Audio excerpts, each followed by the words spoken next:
On this Friday night, one of Canada's most notorious murderers dies in hospital. I think it's going to leave a lot of unanswered questions. The reaction to serial killer Robert Pickton's death. Canada's economy grows slightly. What's behind the spike and what this could mean for interest rates. Nuclear waste management, the Fed's answer to disposing tons of radioactive waste. And Edmontonians spreading Oilers fever in Dallas. It's going to be awesome. We've all got our jerseys. We're ready to cheer tonight. The team's goal to stay alive well beyond Game 5. Global National with Farah Nasser. Good evening to you. Thanks for joining us. We begin tonight with breaking news. One of Canada's most notorious serial killers, Robert Pickton, has died. Correctional Service Canada says the 74-year-old died in hospital after being attacked by another inmate at a Quebec prison earlier this month. Pickton was convicted of 6 counts of second-degree murder and sentenced to life in prison in 2007 after being charged with the murders of 26 women. It's over for me and for my family. It's over. For my family is at peace now. My sisters and my brother, and Georgina would be really proud of them today. It's a major development in this case. I'm sure it brings a lot of mixed emotions for the families of Pickton's victims. Hopefully for some it will bring closure. And for others, I think it's going to leave a lot of unanswered questions. The remains are DNA of 33 women, many of whom were Indigenous and taken away from Vancouver's downtown east side, were found on his pig farm outside the city. He bragged to undercover police of killing 49 women. Correctional Service Canada says victims' families have been notified. Advocates say they'll continue to work to block the RCMP's bid to dispose of 14,000 pieces of evidence linked to the case. The hearing for that application is scheduled for June 26th at BC Supreme Court. Former U.S. President Donald Trump says he will appeal his conviction a day after a New York jury found him guilty of all 34 felony charges in his hush money trial. This morning, he delivered a familiar speech filled with false claims. As Jackson Proskow reports, it's still unclear whether the conviction will help or hinder Trump's 2024 election campaign. Wearing the fresh stain of 34 felony convictions, Donald Trump showed no sign of being humbled by the law. They got everything they wanted. It was a rigged trial. From his gilded Manhattan tower, he railed against the successful prosecution and the trial that tarnished his place in history. So we're going to be appealing this scam. We're going to be appealing it on many different things. At the White House, President Joe Biden dismissed Trump's baseless claims of persecution. And it's reckless, it's dangerous, it's irresponsible for anyone to say this was rigged just because they don't like the verdict. It's another wedge in America's political divide. Moments after Thursday's verdict, Trump's supporters and opponents rallied outside the court. Guilty! Guilty! Shame on this jury! Shame on this Democratic Marxist jury! There are few signs Trump's conviction or the trial's salacious details will cause a seismic shift among voters. But even a small amount of discomfort with a criminal candidate could upset the race for the White House. Has anybody noticed how close this race is? Even a 1 percentage point drop on Trump's side could tip some of the 7 swing states to Biden, and vice versa. Trump is now exactly where he warned Hillary Clinton would be during the 2016 election. Back then, he argued even the vague threat of legal problems was disqualifying for a candidate. If she were to win, it would create an unprecedented constitutional crisis. We could very well have a sitting president under felony indictment and ultimately a criminal trial. 8 years later, Trump has shattered the norms of American politics. He still faces 54 other criminal charges in 3 other cases. Free Trump! Free Trump! To his army of supporters, it's not a liability. It may well be a badge of honor. Trump's campaign claims to have raised more than $34 million in the hours following the verdict. It's not clear if his lack of remorse will be a factor during a mid-July sentencing hearing when a judge will determine whether the former president faces any jail time. Farah? Jackson Proskow in New York. Thank you, Jackson. U.S. President Joe Biden has presented Israel's new 3-phase plan for a ceasefire and release of Hamas hostages. He says the first phase would last 6 weeks and it would involve a full ceasefire. It would also include a withdrawal of Israeli forces from Gaza. And in return, Hamas would release some hostages. It's time for this war to end, for the day after to begin. Biden says in the second phase, both sides would negotiate a permanent end to hostilities. And phase 3 would include a major reconstruction plan for Gaza. Biden says Hamas is no longer capable of carrying out another large-scale attack on Israel. Hamas says it views the proposal positively. A synagogue in Vancouver was the target of an attack that police say is being investigated as a possible hate crime. Police believe an accelerant was used to set fire to the front of the building last night. They suspect it was intentionally set. There were people inside at the time. Thankfully, the fire didn't cause significant property damage or injuries, and it was put out by members of the synagogue before it could spread. Members of the Jewish community are calling it a deliberate act of hate and an attempt to intimidate the Jewish community. Police say extra officers have been positioned at several locations around the city, including synagogues and Jewish community centers. Russian ballistic missiles slammed into 3 sites in Ukraine, including an apartment block in Kharkiv, where at least 5 people were killed. Fighting has been raging near Ukraine's second largest city for 3 weeks since Russian troops crossed the border and opened a new front in the war. And Ukrainian President Volodymyr Zelenskyy is desperate for a new way to protect his people. He says Russian forces drop more than 3,000 bombs a month on his country. Today, NATO leaders debated removing restrictions on Ukraine using Western weapons on Russian soil. Goomansingh reports. Fire, destruction, and death. With scenes like this on repeat, Ukrainian allies are loosening restrictions, granting Ukraine for the first time the ability to use donated weapons to hit military targets inside Russia. Canada's position, we believe that that should be the case. NATO foreign ministers are not aligned on the issue. Italy opposes the idea, while the UK was one of the first to push for the change. Germany and the United States were the latest to grant approvals. Antony Blinken says the green light came directly from the president for limited short-range strikes on targets threatening Kharkiv.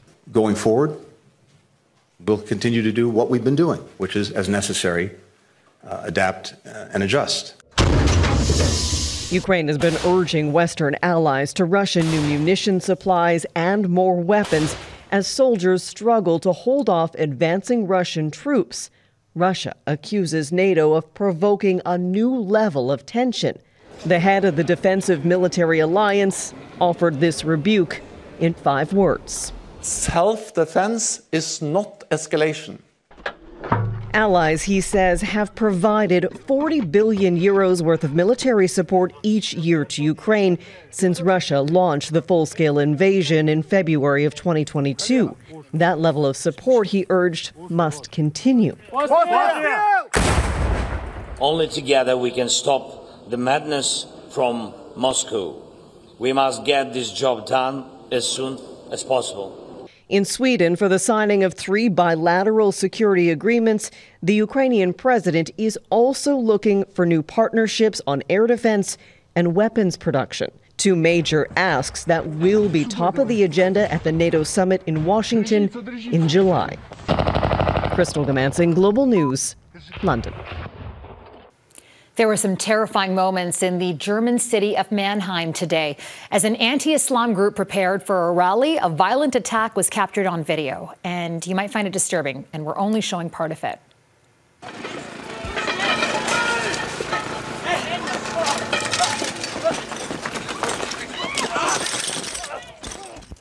The group was setting up for an event to protest what it calls political Islam when a man began lunging at people with a knife. 6 people were injured, including an event organizer and a police officer who tried to stop the attack. Another officer shot and injured the suspect, who was taken to hospital. Police have not released the suspect's identity nor motive. The Canadian economy has managed to keep growing in the first quarter of 2024, but at a slower pace than expected.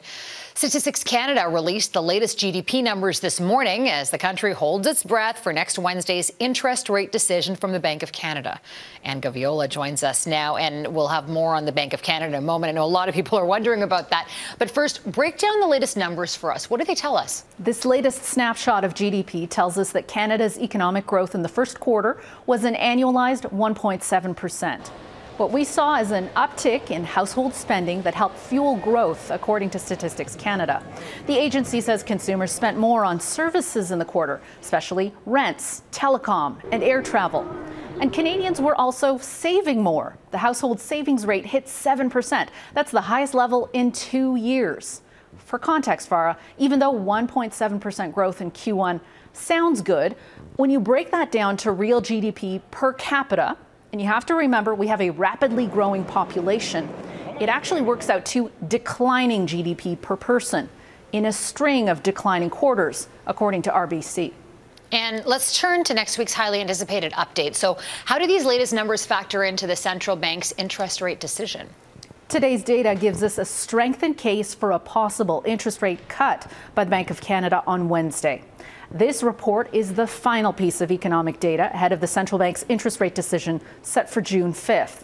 And data from Reuters news agency shows financial markets estimate an 80% likelihood of a 25 basis point rate cut in June. But Bay Street economists remain divided.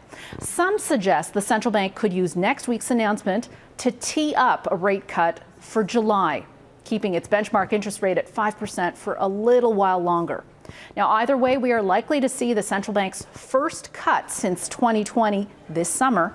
And when and if that happens, it will be welcome financial relief for many household budgets. Farah? Certainly will. Anne Gaviola in Toronto. Thank you, Anne. Running on empty. Coming up, how water levels in the Northwest Territories are reaching historic lows.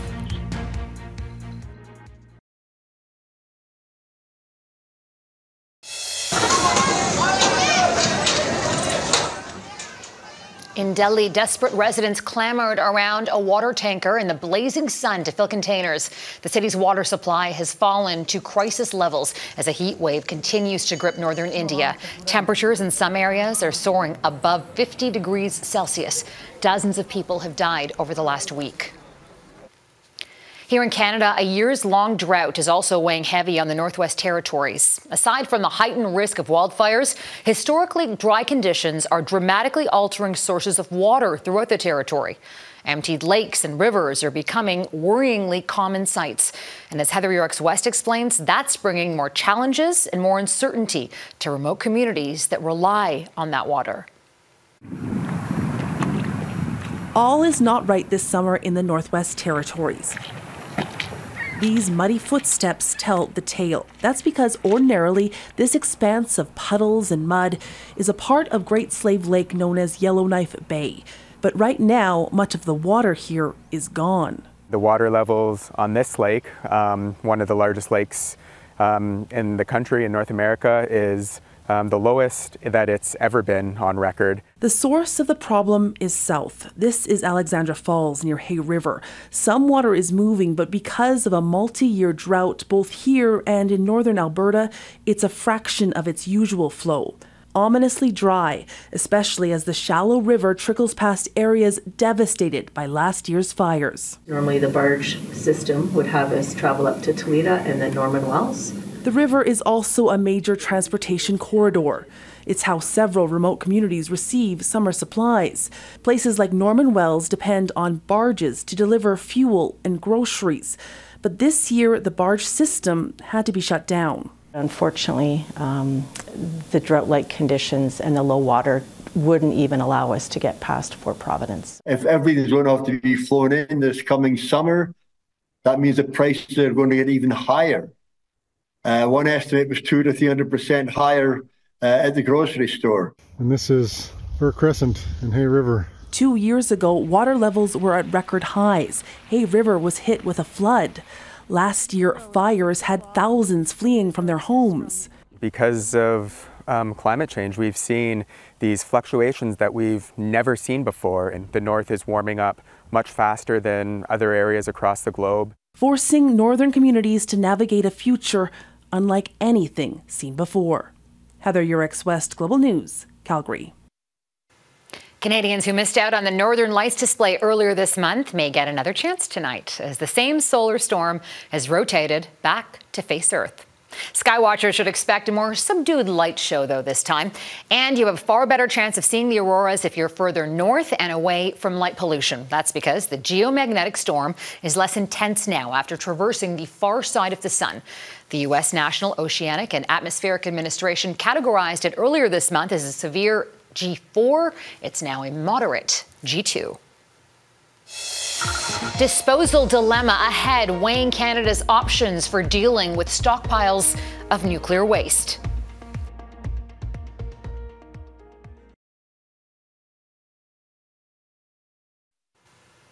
In the battle against climate change, expansion of nuclear energy is being considered an option. One of the drawbacks, what to do with all the spent fuel. Ever since Canada's first full-scale nuclear reactor went into service in 1968, it was understood that radioactive fuel would someday require permanent disposal. The Nuclear Waste Management Organization set this year as the deadline to find a permanent site. Now, it's no small task. There's enough spent fuel in this country to fill 9 NHL-sized hockey rinks up to the top of the boards. Eric Sorensen looks at how Canada's plans to dispose of its nuclear waste and where. Every year, millions of uranium pellets go into nuclear fuel bundles to produce energy for Canadians, and after a year or so are added to Canada's stockpile of highly radioactive waste, put in wet storage for up to 10 years, then transferred to dry storage, much of it in large concrete steel containers like these at Bruce Power on Lake Huron. But that's not a permanent solution for material that will be radioactive for hundreds of thousands of years. The federal government wants to bury it. At drill sites in northern and southern Ontario, the Nuclear Waste Management Organization has determined that ancient Canadian rock deep underground would be safe. We actually would expect that the copper would not corrode. They've spent years engineering a multi-barrier system, copper-covered containers that can withstand the next ice age, to be encased in impermeable clay and tested in rooms like those to be built deep underground. Redundant barriers are to ensure safety. Hundreds of radioactive pellets inside each zirconium bundle, 48 bundles per carbon steel container, placed inside dense bentonite boxes. That's done in facilities above ground. The waste would then be taken down by elevator at least half a kilometer to a massive repository, 2 kilometers by 3 kilometers, with hundreds of placement rooms. Down here, the containers would be moved by robots into storage. There'll be space for up to 125,000 clay coffins, stacked and sealed off, the radioactivity left to decay for thousands of years. Essentially indefinitely. I mean, this is meant to be a permanent solution. But where to build it? Canada's used nuclear fuel is stored from Manitoba to New Brunswick. 90% of it sits at Ontario's big 3 nuclear plants, Bruce, Pickering, and Darlington. The Nuclear Waste Management Organization has narrowed potential permanent sites to near Ignace in northern Ontario and South Bruce in southern Ontario. Canada's plan will only proceed in an area with informed and willing hosts. Willing hosts must also include the Indigenous nations in each area. The Saugeen Ojibwe were never consulted when nuclear power was first developed on their land along Lake Huron. Our nations never asked for this, and now we're at the table, and now we're able to have a say. An historic decision for Indigenous and non-Indigenous people. Decades of jobs and economic incentives on one hand. It's certainly going to be a boom for the town. The stigma and perceived risks on the other. They're going to give us all their contaminated crap. In our next report, will any community say yes to a permanent home for Canada's nuclear waste? Eric Sorensen, Global News, Teeswater, Ontario. Edmonton's run for the cup. Next, we go to Dallas ahead of Game 5.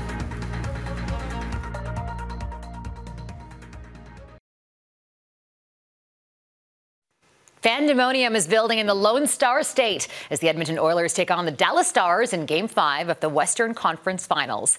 The Oilers could have a bit of a bounce in their step tonight after the Stars blew an early 2-goal advantage in Game 4. Slav Kornick is at the American Airlines Center in Dallas. Slav, you found some Canadian fans in the arena. Yeah, we've seen a few Oiler fans already. We actually talked to a family on our way here to Dallas. They were on the same plane as us. They're coming to tonight's game, Game 5 between the Dallas Stars and the Edmonton Oilers. And we also found a big group of Oiler fans here at the American Airlines Center. They're not only coming to Game 5, they were at the pregame skate earlier today as their favorite team was on the ice. It's going to be amazing. It's my first time to Dallas, but also my first time watching a game this late in the season, so it's going to be pretty cool. I think the energy is going to be awesome, and we're excited to cheer for the Oilers. We've all got our jerseys. We're ready to cheer tonight and support our team. So Oiler fans obviously very excited. Their team just 2 wins away from getting to their first Stanley Cup final in 18 years. How are Edmonton's chances tonight? Well, the Oilers certainly feel their chances are very good, and momentum is on their side right now. They're coming off that big Game 4 win on Wednesday when they scored 5 unanswered goals to tie this series up. The Oilers have a lot of experience being in these situations as well. They were in the Western Conference Final just 2 years ago, and they made it to the second round last year. So the Oilers feel some of those experiences are benefiting them this time around in the Western Conference Final, and they'll look to show that again tonight here as the Oilers try to take a 3-2 series lead. Farah? Slav Kornick in Dallas, thank you. And that's Global National for this Friday night. I'm Farah Nasser, and on behalf of our whole crew here, I want to thank you so much for spending part of your Friday evening with us. Tonight's Your Canada is Kathleen Lake in Kluane National Park and Reserve in southwestern Yukon. We love seeing your Canada, so please keep emailing us those photos to viewers@globalnational.com. Neetu Garcha will be with you tomorrow on the anchor desk. Until Monday, take care of yourselves and take care of each other. Good night.